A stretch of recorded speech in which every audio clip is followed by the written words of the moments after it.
Hi welcome to Shri Mallika's kitchen. ఈ ఛానల్ని ఆదరిస్తున్న ప్రతి ఒక్కరికి మా హృదయపూర్వక నమస్కారములు. ఇవాళ చాలా మంచి క్రిస్పీ క్రంచీ అయిన టేస్టీ రెసిపీతో మీ ముందుకు వచ్చాను. అది ఏంటంటే చేపల వేపుడు. కానీ చేపల వేపుడు అందరికీ తెలిసిన విధానం ఒకటైతే ఇది మాత్రం అలా కాదు. మనం ఏ రకం చేపతైనా సరే ఇలా మసాలాలు పెట్టి ఫ్రై చేస్తే పైన తోలు నుంచి లోపల ముళ్ళు వరకు వదలకుండా తింటారు. అంత రుచిగా ఉంటుంది. అందుకే అంత మంచి రెసిపీని మీ అందరితో షేర్ చేసుకుంటున్నాను. ఇంకెందుకు ఆలస్యం, మన కిచెన్లోకి వెళ్దాం రండి. అది ఎలా చేశానో ఎలా చేయాలో చూద్దాం. ముందుగా నేను 1.5 కిలో చేపను తీసుకున్నాను. ఆ చేప పేరు గండి. ఈ చేపని మాత్రం మనం కట్ చేపించుకొచ్చుకున్నప్పుడు ఇంటికి వచ్చిన తర్వాత కూడా మనం మళ్ళీ ఫ్రెష్గా నీట్గా కడుక్కోవాలి. మీద పొలుసులే కానీ జోము కానీ లోపల కానీ ఇవన్నీ కూడా నీట్గా మనం కడిగి పెట్టుకోవాలి. ఓకేనా. ఇప్పుడు వీటిని పక్కన పెట్టేసి ఏదైనా ఒక ప్లేట్ తీసుకుందాం. ప్లేట్ తీసుకునేసి దాంట్లో ఫస్ట్ అల్లం వెల్లుల్లి పేస్ట్ 1 స్పూన్ వేసుకునేసి ఆ తర్వాత సగం స్పూను కారం వేద్దాం. కారం వేసినాక సగం స్పూను జీలకర్ర పొడి, సగం స్పూను మిరియాల పొడి వేసుకుందాం. వేసిన తర్వాత చిటికెడు పసుపు అందులో వేసేసి ఆ తర్వాత 1 స్పూను సాల్ట్ వేద్దాం. ఇవన్నీ వేసిన తర్వాత ఇప్పుడు మనం ఏం చేద్దామంటే కస్తూరి మేతి అది కూడా 1 స్పూన్ వేసేసి ఆ తర్వాత ధనియాలు 1 స్పూన్ తీసుకునేసి వాటిని కొంచెం కచ్చపచ్చగా దంచి వేసి చిల్లీ ఫ్లేక్స్ 1 స్పూను, తర్వాత చాట్ మసాలా అదొక సగం స్పూన్ వేసుకున్న తర్వాత ఇప్పుడు మనం ఏం చేద్దామంటే వాము తీసుకునేసి దాన్ని ఏం చేయాలంటే మనం ముందు నలపాల, బాగా నలిపిన తర్వాత పొడిలాగా చేసి అప్పుడు దాంట్లో వేసేసుకుందాం. అప్పుడు ఏమవుద్దంటే మంచి స్మెల్ వస్తుంది, సూపర్ రుచి వస్తుంది అన్నట్టు. వాము ఈ టైప్లో మనం నలిపి వేసుకోవాలి. ఆ తర్వాత 2 స్పూన్లు శనగపిండి వేసుకుందాం, పచ్చెనగపిండి. ఆ తర్వాత 1 స్పూను కార్న్ పౌడర్. ఇవన్నీ వేసిన తర్వాత 1 నిమ్మకాయని తీసుకునేసి 2 దెబ్బలుగా చేసి గింజలు తీసేసి ఆ తర్వాత నిమ్మ దెబ్బని అందులో పిండి వేసుకుందాం. పిండిన తర్వాత ఇప్పుడు మనం ఫుడ్ కలర్, అది మనం ఆప్షనల్, కావాలంటే వేసుకోవచ్చు లేదంటే అవసరం లేదు. ఇది ఓన్లీ కలర్ కాంబినేషన్ మాత్రమే. ఓకే. ఇప్పుడు మనం ఇవన్నింటిని బాగా మిక్స్ చేయాలి. ఎందుకంటే ఇది ఉంటలు కట్టకుండా బాగా అన్నీ మిక్స్ అయ్యే విధంగా మనం బాగా కలుపుకోవాలి.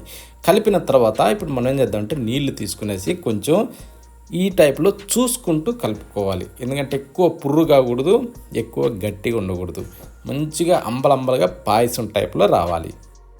ఆ విధంగా మనం ఏం చేద్దామంటే నీళ్ళు చూసుకుంటూ దాంట్లో పోస్తూ మనం ఈ మసాలాలను ఏంటంటే కొంచెం ఎక్కువ టైం తీసుకోవాలి కలపటానికి. ఎంత బాగా మనం మిక్స్ చేయగలుగుతామో ఈ మసాలాలకి అంత మంచి రుచి వస్తుంది అన్నట్టు చేపలకి అప్లై చేసినప్పుడు. ఓకేనా. అందుకనేసి మసాలాలను మాత్రం అట్టని తీసేయకుండా కొంచెం ఎక్కువసేపు బాగా ఇలా జిగట వచ్చేదాకా కలపాల.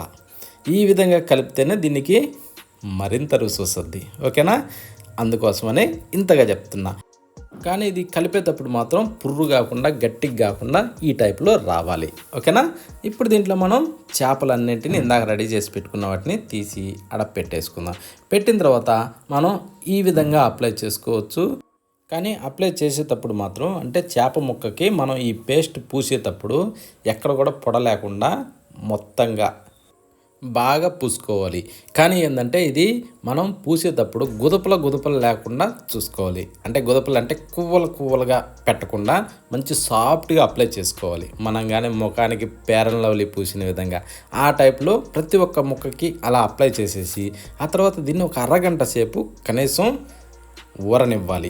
ఇంకా డీప్ ఫ్రిడ్జ్లో పెట్టుకున్నా కూడా ఇంకా సాఫ్ట్గా ఉంటాయి. ఓకేనా. ఇప్పుడు తీసి పక్కన పెట్టేసి స్టవ్ ఆన్ చేసి నూనె పోసిన బాండిల్ని దాని మీద పెట్టేసుకుందాం.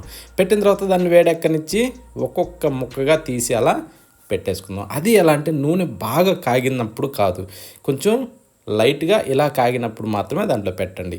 బాగా కాగినప్పుడు పెట్టిందంటే ఏమవుతుందంటే చేప పైన మాత్రమే మాడి లోపల ఉడకదు. ఇలా సన్న మంట మీద ఉడికితే లోపల ముళ్ళుతో సహా అలాగే నమిలేయచ్చు. అంత బాగుంటుంది అన్నట్టు. ఇది మనం ఫ్రై చేసే విధానంలోనే లోపల ముళ్ళు, మీద మనం పెట్టే మసాలాలలో మీద తోలు, అలా సూపర్గా తినేయచ్చు అన్నట్టు. ఇవే ఇటు సీక్రెట్లు. చాలా అంటే చాలా బాగుంటాయి. కాకపోతే ఏంటంటే ఇంకా ఇవన్నీ ఫ్రై చేసిన తర్వాత మీద వేసే మసాలా పొడి లైట్గా అలా చల్లినమంటే దాని రుచి ఇంకా అద్భుతంగా ఉంటుంది. అందుకనేసే ప్రతి ఒక్కరూ వీడియోని స్కిప్ చేయకుండా ఆఖరి వరకు చూడండి. మసాలా ఏందన్నది చూద్దాం. ఆ తర్వాత ఇప్పుడు మనం ప్రతి ఒక్కటి ఇందాక మనం ఊరబెట్టుకున్న అన్ని చేపలని సేమ్ అదే విధంగా రెండు వైపులా బాగా తిరగేసుకుంటూ సన్న మంట మీద ఈ టైప్లో ఎలా అంటే మనకు గట్టిగా కాలే వరకు అంటే మంచిగా డీప్ ఫ్రై అవ్వాలి. ఇలా పట్టుకుంటే కరకరలాడుతుండాలి. ఆ టైప్లో మనం ఫ్రై చేసుకోవాలి. చేపని తింటుంటే ఉంటుంది ఏమన్నా ఉంటుంది. ఇప్పుడు ఒక బౌల్లోకి కారము, చాట్ మసాలా, సాల్ట్ ఇవి 3 కూడా సగం సగం స్పూన్ చొప్పున తీసుకునేసి మిక్స్ చేసేసి ఇలా ప్రతి ఒక్క చేప ముక్క పైన ఈ విధంగా చల్లుకోవాలి. చల్లిన తర్వాత మళ్ళీ వాటిని తిరగేసుకోవాలి. తిరగేసిన తర్వాత సేమ్ అదే విధంగా ప్రతి ఒక్క ముక్క పైన చల్లి అది మంచి వేడి మీద ఆ వేడి మీద చల్లిన తర్వాత కాస్తలా ఒక 5 నిమిషాలు అవి పీల్చుకుంటే ఆ చేప ముక్క తింటుంటే ఏమి రుచి ఉంటుంది తెలుసా? మళ్ళీ కలుద్దామా?